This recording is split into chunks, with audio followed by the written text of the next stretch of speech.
Sobat milenial, selamat berjumpa lagi di rumah milenial akuntansi dalam seri akuntansi manajemen.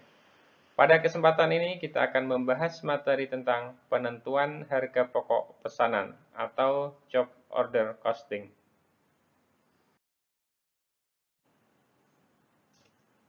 Harga pokok pesanan adalah suatu metode pengumpulan biaya produksi untuk menentukan harga pokok produk pada perusahaan yang menghasilkan produk atas dasar pesanan.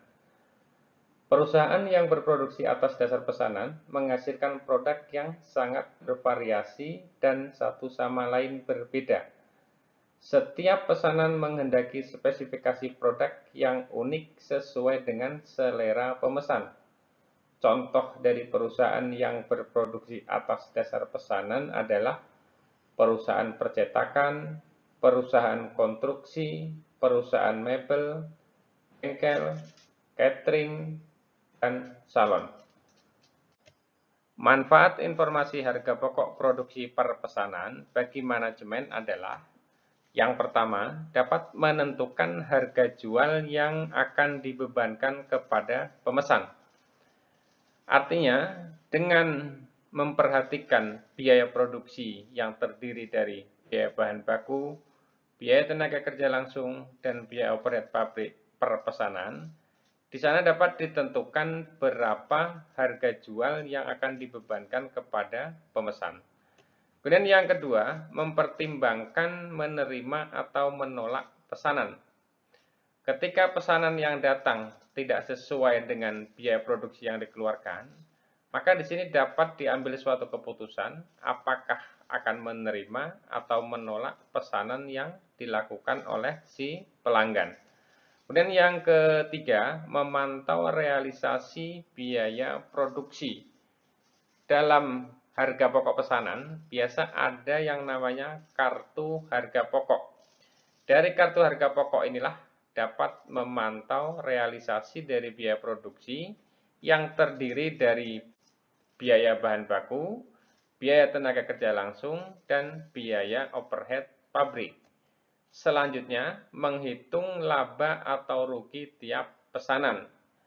Dengan diketahuinya harga pokok produksi per pesanan yang nantinya akan menjadi harga pokok barang jadi, tentunya dapat dihitung laba atau rugi setiap pesanan dengan membandingkan harga pesanan dari pelanggan.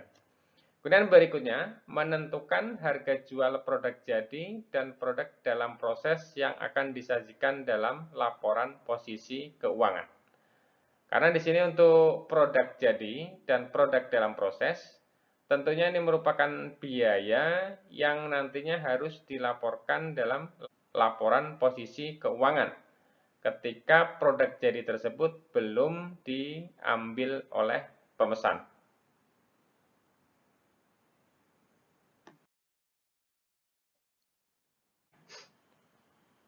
Dan yang menjadi karakteristik dari harga pokok pesanan adalah yang pertama, berproduksi berdasarkan spesifikasi pemesan dan setiap jenis produk perlu dihitung harga pokok produksinya secara individual. Kemudian yang kedua, biaya produksi digolongkan hubungannya dengan produk, yaitu biaya produksi langsung dan biaya produksi tidak langsung. Kemudian yang ketiga, biaya produksi langsung terdiri dari biaya bahan baku dan biaya tenaga kerja langsung. Sedangkan biaya produksi tidak langsung adalah biaya overhead pabrik.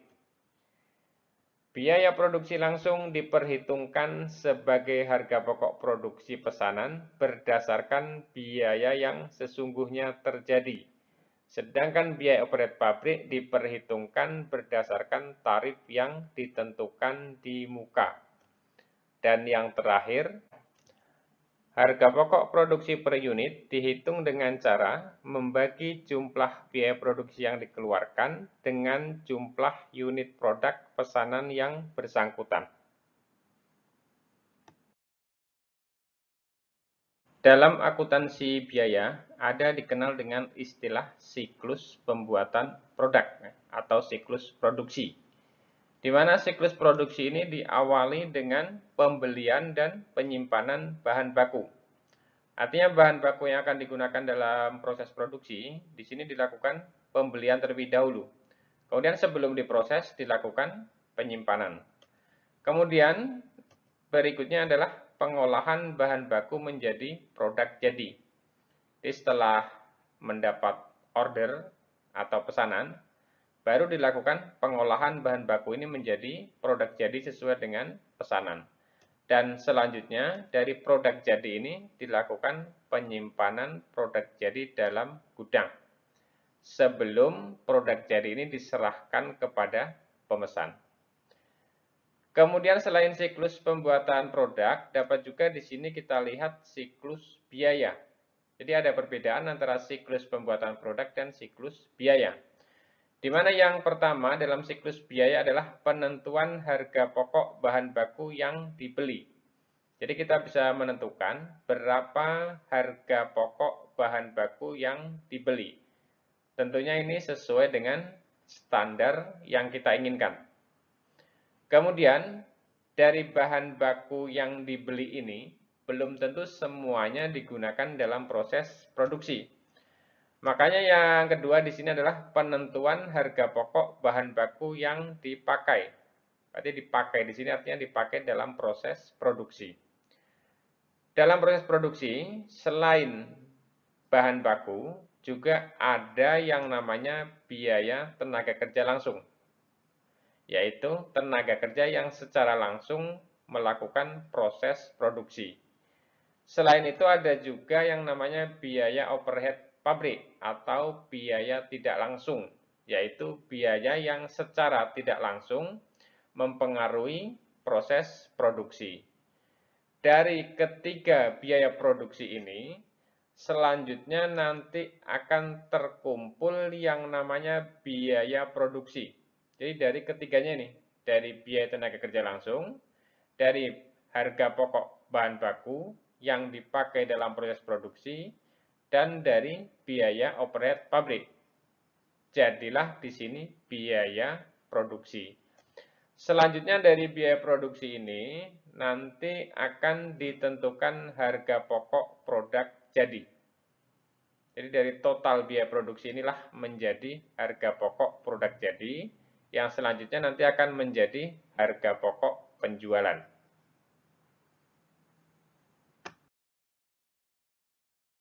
Sekarang kita lihat contoh bagaimana cara penentuan harga pokok pesanan. PT Fayat, sebuah perusahaan furniture yang perhitungan harga pokok produksinya berdasarkan pesanan. Tanggal 10 September 2021, menerima pesanan dari sebuah kantor untuk membuat rak buku sebanyak 20 unit dengan harga masing-masing 150.000. Pesanan ini diberi kode pesanan nomor 010 dan akan diambil pemesan tanggal 20 September 2021. Ikhtisar transaksi untuk penyelesaian pesanan tersebut adalah A. Pembelian bahan baku secara kredit 2.500.000. Bahan baku yang dipakai dalam proses produksi 1.500.000. Tenaga kerja langsung 600.000. Biaya overhead pabrik dibebankan 40% dari biaya tenaga kerja langsung. Biaya overhead pabrik yang terjadi bulan September 2021 adalah biaya sewa 160.000, biaya listrik 30.000, biaya penyusutan mesin 80.000, dan biaya tenaga kerja tidak langsung 45.000. Dari data ini, nanti kita diminta buatlah jurnal untuk mencatat transaksi di atas. Jadi kita akan melihat bagaimana siklus biaya dalam akuntansi. Yang pertama, kita akan membuat jurnal untuk pembelian bahan baku secara kredit. Maka jurnal yang akan dibuat di sini adalah mendebit persediaan bahan baku dan mendebit utang usaha karena masih secara kredit seharga 2.500.000. Kemudian yang kedua, bahan baku dipakai dalam proses produksi 1.500.000. Berarti kita akan menjurnal pemakaian bahan baku. Yang B ya, pemakaian bahan baku. Debitnya adalah produk dalam proses, kemudian di kreditnya adalah persediaan bahan baku sebesar 1.500.000. Jadi persediaan yang sebelumnya dibeli ini di poin A, di debit, kemudian dipakai di poin B menjadi di sebelah kredit. Berkurang ya.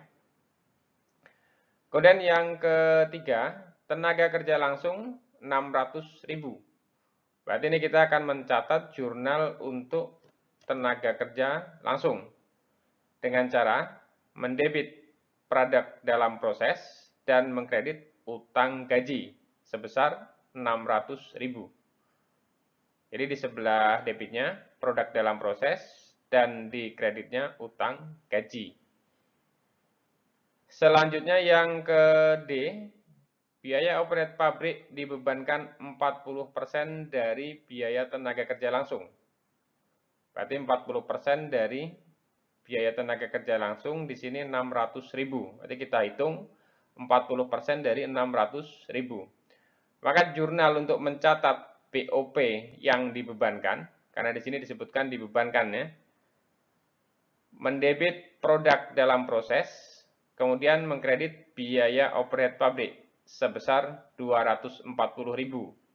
Perhitungannya adalah 40% dikali 600.000. Jadi ini 40% tarif BOP yang dibebankan, dan 600.000 ini merupakan tenaga kerja langsung. Kemudian yang terakhir, biaya operate pabrik yang terjadi bulan September 2021 adalah biaya sewa 160.000, biaya listrik 30.000, biaya penyusutan mesin 80.000, dan biaya tenaga kerja langsung 45.000. Berarti yang E ini namanya adalah BOP yang sesungguhnya atau biaya operate pabrik yang sesungguhnya. Sedangkan yang D tadi adalah BOP yang dibebankan. Berarti jurnal untuk yang E, dia akan mendebit produk dalam proses, kemudian mengkredit semua jenis biaya ini. Kita masukkan ya. Biaya sewa 160.000, ini 160.000. Biaya listrik 30.000, ini 30.000. Biaya penyusutan mesin 80.000, ini 80.000. Kemudian biaya tenaga kerja tidak langsung 45.000, ini 45.000. Jadi jika dijumlahkan, maka jumlahnya adalah 315.000. Inilah BOP yang sesungguhnya dan dibebankan ke produk dalam proses. Kemudian selanjutnya, setelah kita selesai melakukan jurnal yang kelima sampai dengan jurnal BOP yang sesungguhnya ini, artinya di sini untuk proses produk sudah selesai ya. Proses produk sudah selesai. Dan dari produk yang dalam proses ini, nanti akan dijurnal untuk menjadi produk jadi, yaitu dengan cara mendebit persediaan produk jadi dan mengkredit produk dalam proses sebesar 2.340.000. Jadi asalnya, ini kita menghitung berapa saldo dari akun produk dalam proses yang di sebelah debit. Ini ya, pertama 1.500.000 atas pemakaian bahan baku, kemudian 600.000 atas pemakaian biaya tenaga kerja langsung, kemudian di sini ada produk dalam proses untuk BOP yang dibebankan. Ketika dijumlahkan, ini 1.500.000 ditambah dengan 600.000, dapatnya adalah 2.100.000. Kemudian ditambah dengan BOP yang dibebankan 240.000, maka dapatlah 2.340.000. Sedangkan untuk yang BOP sesungguhnya ini, dia tidak dilakukan perhitungan dalam produk jadi. Kemudian setelah produk jadi di sini diakui atau dicatat, selanjutnya akan dilakukan pengakuan atas harga pokok penjualan, yaitu dengan cara mendebit harga pokok penjualan dan mengkredit persediaan produk jadi sebesar 2.340.000. Jadi sama dengan persediaan produk jadi yang di poin F ini. Dan setelah kita mengakui harga pokok penjualan, selanjutnya jika kita perhatikan di sini antara produk dalam proses atas BOP yang sesungguhnya dengan produk dalam proses untuk BOP yang dibebankan, ini ada selisih. Ada selisih ya, yaitu sebesar 75.000. Jadi jika 315.000 dikurang 240.000, maka dapatnya adalah 75.000. Itulah selisihnya. Dan itu disebut dengan selisih kurang. Karena yang dibebankan lebih kecil dari yang sesungguhnya terjadi. Maka di sini perlu kita buat jurnal untuk menutup selisih BOP, yaitu dengan cara mendebit harga pokok penjualan dan mengkredit selisih biaya overhead pabrik sebesar 75.000. Jadi atas selisih BOP kurang ini, maka dibebankan ke harga pokok penjualan. Jika yang terjadi adalah selisih BOP lebih, artinya untuk BOP yang dibebankan lebih besar daripada BOP yang sesungguhnya, maka jurnal menutup selisih BOP-nya adalah di debitnya selisih BOP dan di kreditnya harga pokok penjualan. Tapi karena di sini yang terjadi adalah selisih kurang, maka di debitnya adalah harga pokok penjualan dan di kreditnya adalah selisih biaya overhead pabrik.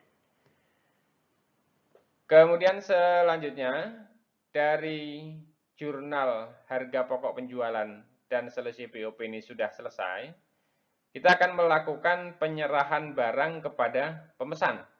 Nah, maka jurnal yang dibuat di sini adalah mendebit piutang dagang dan mengkredit penjualan sebesar 3 juta rupiah. Ya, itu berasal dari 20 unit yang dipesan dikalikan harga pesanan masing-masing 150.000. Jadi dapatlah 3 juta. Kemudian dari jurnal yang sudah kita buat ini, nanti kita dapat melihat bagaimana aliran biaya dalam akuntansi atas penentuan harga pokok pesanan. Sekarang kita lihat bagaimana aliran biaya dalam proses akuntansi atas harga pokok pesanan tadi. Jadi akun-akun yang ada di sini, ini merupakan akun yang berasal dari jurnal yang sudah kita buat sebelumnya. Kita buat buku besar dalam bentuk T, yang pertama untuk akun persediaan bahan baku, kemudian akun utang gaji, akun biaya overhead pabrik, akun produk dalam proses, akun persediaan produk jadi, dan akun harga pokok penjualan. Yang pertama, untuk persediaan bahan baku, di sini ada yang poin A, ini artinya berasal dari jurnal yang A. Itu 2.500.000, ini merupakan pembelian dari bahan baku. Kemudian yang poin B, 1.500.000 ini merupakan pemakaian bahan baku. Jadi atas pemakaian bahan baku ini, nanti akan masuk ke dalam akun produk dalam proses. Sini 1.500.000 di sebelah debit ya. Di sini 1.500.000 di kredit, di produk dalam proses 1.500.000 di debit. Kemudian yang kedua untuk utang gaji, ini berasal dari jurnal poin C, ini merupakan biaya tenaga kerja langsung. Jadi sebesar 600.000. Jadi untuk biaya tenaga kerja langsung ini nanti akan masuk dalam produk dalam proses di sebelah debit. Ya. Ini poin C, sebesar 600.000. Selanjutnya di sini untuk biaya overhead pabrik. Ini biaya overhead pabrik yang akan masuk dalam produk dalam proses di sini adalah sebesar yang dibebankan ini, 240.000. Maka akan masuk di sebelah debit ya, 240.000. Jadi ketika ini dijumlahkan, yang tiga ini, 1.500.000 ditambah 600 ditambah 240, dapatnya adalah 2.340.000. Dan inilah yang akan menjadi nilai dari persediaan produk jadi. Maka ini akan ditransfer dalam persediaan produk jadi di sebelah debit. Ya, sebelah debit sebesar 2.340.000. Ini merupakan jurnal yang F ya. Ini F kodenya.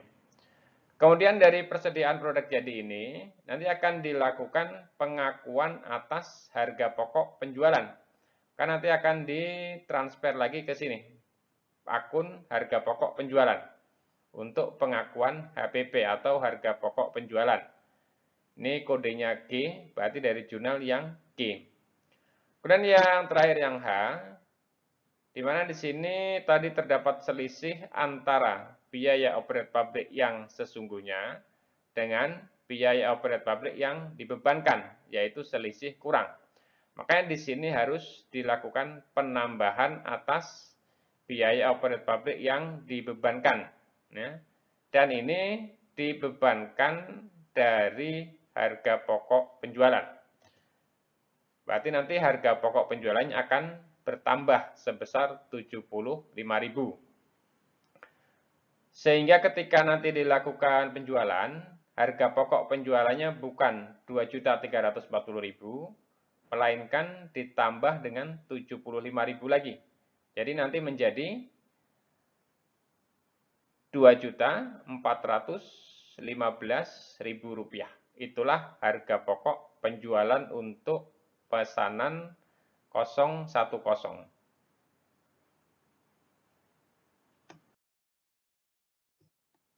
Kemudian kita bisa membuat yang namanya kartu harga pokok. Di mana dalam kartu harga pokok ini, dia memberikan informasi detail mengenai produk yang dipesan. Yang pertama di sini ada judul perusahaan ya. Kemudian ada keterangan dari pesanan, nomor pesanan, kemudian jenis produk, tanggal pesan, tanggal selesai, pemesan, sifat pesanan, jumlah, dan harga jual. Kemudian di sini ada yang kolom pertama, ini merupakan biaya bahan baku, kemudian ada biaya tenaga kerja dan biaya overhead pabrik. Di biaya bahan baku di sini ada satu jenis. Seandainya bahan baku yang dipakai lebih dari satu jenis, maka bisa kita buat nomor 1, nomor 2, nomor 3, dan seterusnya. Harganya di sini adalah 1.500.000 sesuai dengan bahan baku yang dipakai dalam proses produksi. Kemudian yang kedua, untuk biaya tenaga kerja. Jadi di sini ada satu jenis ya untuk biaya tenaga kerja, yaitu sebesar Rp600.000 sesuai dengan tenaga kerja yang digunakan dalam proses produksi. Selanjutnya di sini untuk biaya overhead pabrik, ini merupakan pembebanan BOP atas produk yang dipesan sebesar 40% dari biaya tenaga kerja langsung, ke 40% dari 600.000. Dapatlah di sini 240.000. Jadi jika dijumlahkan atau ditotalkan, maka biaya produksi ini menjadi 2.340.000. Ini diperoleh dari biaya bahan baku ditambah biaya tenaga kerja dan ditambah biaya overhead pabrik. Dapatlah di sini 2.340.000. Kemudian untuk biaya produksi per unit, harga 2.340.000 ini dibagi dengan unit produksi, yaitu 20. Kan dapatlah 117.000. Jadi inilah biaya produksi per unit. Dan selanjutnya dapat dibuat perhitungan harga pokok produksi. Di mana di sini untuk judul, di sini merupakan nama perusahaan PT Fayat, perhitungan harga pokok produksi untuk bulan September 2021. Perlu diingat bahwa yang membentuk dari harga pokok produksi itu ada 3 unsur. Yang pertama adalah bahan baku, kemudian tenaga kerja langsung, dan overhead pabrik. Jadi yang pertama kita masukkan terlebih dahulu biaya bahan baku yang digunakan dalam proses produksi, yaitu sebesar 1.500.000. Kemudian yang kedua, biaya tenaga kerja langsung, yaitu sebesar Rp600.000. Dan jumlah biaya langsung merupakan jumlah dari biaya bahan baku ditambah dengan jumlah biaya tenaga kerja langsung, yaitu 2.100.000. Selanjutnya di sini dimasukkan biaya overhead pabrik yang sesungguhnya. Ada biaya sewa sebesar 160.000, biaya listrik sebesar 30.000, biaya penyusutan mesin sebesar 80.000, dan biaya tenaga kerja tidak langsung sebesar 45.000. Jadi ini merupakan biaya overhead pabrik yang sesungguhnya. Jadi jika dijumlahkan, biaya overhead pabriknya adalah 315.000.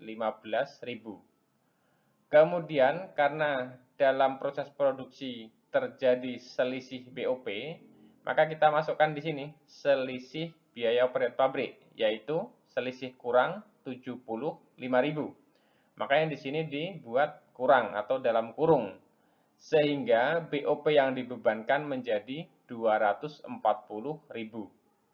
Dan jumlah biaya langsung ditambah dengan BOP yang dibebankan, maka dapatlah harga pokok produksi sebesar 2.340.000. Dan yang terakhir, perhitungan harga pokok penjualan. Jadi untuk judul atas di sini nama perusahaan. Kemudian yang paling atas, untuk harga pokok penjualan, kita masukkan persediaan barang jadi awal. Karena kita sebelumnya tidak ada, maka kita buat kosong. Kemudian berikutnya dimasukkan harga pokok produksi, 2.340.000. Ini diperoleh dari laporan harga pokok produksi yang sudah kita buat sebelumnya tadi. Dan sekarang akan diperoleh persediaan siap dijual sebesar 2.340.000 karena persediaan barang jadi awal kosong. Dan berikutnya dimasukkan persediaan barang jadi akhir, dan di sini kosong karena tidak ada persediaan barang jadi akhir, dan diperolehlah harga pokok penjualan normal, yaitu sebesar 2.340.000. Karena tadi harga persediaan barang jadi akhir kosong ya. Dan tadi ada selisih BOP, kita masukkan di sini sebagai penambah, karena tadi selisihnya adalah selisih kurang, berarti harus ditambah sebesar 75.000, sehingga diperolehlah harga pokok penjualan yang disesuaikan, yaitu sebesar Rp2.415.000. Ini berasal dari harga pokok penjualan normal 2.340.000 ditambah selisih BOP 75.000, dapatlah 2.415.000. Jadi inilah proses dari penentuan harga pokok pesanan.